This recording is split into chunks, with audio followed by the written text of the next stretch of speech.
പ്രശസ്ത നാടകകൃത്തും സംവിധായകനുമായ ഗിരീഷ് പി.സി. പാലത്തിന്റെ ആദ്യ നോവൽ സാലിക പ്രകാശനം ചെയ്തു. എഴുത്തുകാരി ഇന്ദു മേനോനിൽ നിന്നും നടൻ ഉണ്ണിരാജ് ചെറുവത്തൂർ പുസ്തകം ഏറ്റുവാങ്ങി. രോഗങ്ങളും അവശതകളും അതിജീവിക്കാനാണ് വേദനകൾക്കിടയിലും ഗിരീഷ് നോവലുമായും നാടകവുമായും എത്തുന്നത്. സീരിയലുകളുടെ തിരക്കഥാകൃത്തും പുരസ്കാരങ്ങൾ നേടിയ നാടകങ്ങളുടെ സംവിധായകനുമാണ് ഗിരീഷ്. പള്ളിക്കൂടം, ഴ എന്നീ സിനിമകളും അദ്ദേഹം സംവിധാനം ചെയ്തു. 15 വർഷം മുൻപാണ് ഗിരീഷിന് വൃക്ക മാറ്റിവെക്കൽ ശസ്ത്രക്രിയ നടത്തിയത്. അടുത്തിടെ വീണ്ടും വൃക്ക തകരാറിലായി. ഇതിനോടൊപ്പം കരളിനും രോഗം ബാധിക്കുകയായിരുന്നു. ചികിത്സയ്ക്ക് പണം കണ്ടെത്താനായി നാട്ടുകാരും സഹപാഠികളും നാടക പ്രവർത്തകരും ശ്രമം തുടരുകയാണ്. രോഗങ്ങൾക്കിടയിലാണ് ആദ്യ നോവൽ ഗിരീഷ് എഴുതി പൂർത്തിയാക്കിയത്. ഗിരീഷിന്റെ പുസ്തകങ്ങൾ വിറ്റുകിട്ടുന്ന തുകയും സെപ്റ്റംബർ 12-ന് 2 ഷോകളിലായി അരങ്ങേറുന്ന നാടകത്തിൽ നിന്നും ലഭിക്കുന്ന തുകയും ഗിരീഷിന്റെ ചികിത്സയിലേക്കാണ് ചെലവിടുക. ഗിരീഷിന്റെ ആദ്യ നോവൽ സാലിക കോഴിക്കോട്ട് നടന്ന ചടങ്ങിൽ പ്രകാശനം ചെയ്തു. അഭിനേതാവ് ഉണ്ണിരാജ പുസ്തകം ഏറ്റുവാങ്ങി. ഇന്ദു മേനോൻ പ്രകാശനം നിർവഹിച്ചു.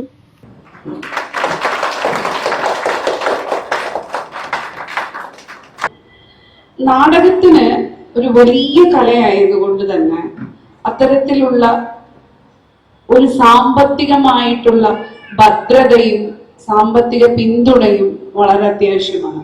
ഒരു സിനിമയെ നോക്കിയാലും നമുക്ക് അത് തന്നെ കാണാം. പക്ഷെ ഇന്നും നാടകത്തിൽ പുണർന്നുകൊണ്ട് നിൽക്കുന്ന മനുഷ്യരെ കാണുമ്പം ഞാൻ ആലോചിക്കുക, ഇവരെന്തൊക്കെയായിരിക്കും തങ്ങളുടെ ജീവിതത്തിൽ നഷ്ടപ്പെടുത്തിയിട്ടുണ്ടാവുക എന്നുള്ളതാണ്. ഗിരീഷ് എഴുതി റിതം ഹൗസും നാടകം പൂക്കുന്ന കാടും അവതരിപ്പിക്കുന്ന അനാമികളുടെ വിലാപം എന്ന നാടകത്തിന്റെ ബ്രോഷറും ചടങ്ങിൽ പ്രകാശനം ചെയ്തു. സംവിധായകൻ സുധീർ അമ്പലപ്പാട് അധ്യക്ഷനായിരുന്നു. ഗിരീഷിന്റെ 10ാം ക്ലാസ് സഹപാഠികളുടെ അലംനെ കൂട്ടായ്മയായ എൽ ഇല കൂട്ടം സ്വരൂപിച്ച ധനസഹായം ചടങ്ങിൽ ഗിരീഷിന് കൈമാറി. അഭിനേതാക്കളായ മണികണ്ഠൻ ആചാരി, അപ്പുണ്ണി ശശി, പ്രദീപ് ബാലൻ, കബനി സൈറ, നാടകപ്രവർത്തകൻ സതീഷ് കെ സതീഷ്, ഗാനരചയിതാവ് രമേഷ് കാവിൽ, പി നൌഷീർ, സജു കുറിഞ്ഞോളി, ഗിരീഷ് പി.സി. പാലം തുടങ്ങിയവർ സംസാരിച്ചു. CS രാജേഷിന്റെ ചൊല്ലരങ്ങും നടന്നു. News bureau, Kozhikode. വാർത്തകളിൽ ഒരു ഇടവേള കൂടി.